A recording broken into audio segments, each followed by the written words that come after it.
পরবর্তী প্রজন্ম তোমরা জেনে রেখো, আমাদের সময়ে বাংলাদেশ ক্রিকেট দলে পঞ্চপাণ্ডব ছিল।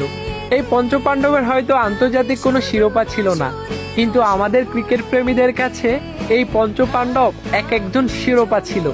মাশরাফি বিন মুর্তজার ক্যাপ্টেন্সি, তামিম ইকবালের ব্যাটিং, সাকিব আল হাসানের অলরাউন্ডার পারফরম্যান্স, মুশফিকুর রহিমের অসাধারণ ফিনিশিং আর মাহমুদুল্লাহ রিয়াদের দায়িত্বশীল ব্যাটিং, এই সব কিছু মিলিয়ে আমাদের একটা ক্রিকেট রাজ্য ছিল।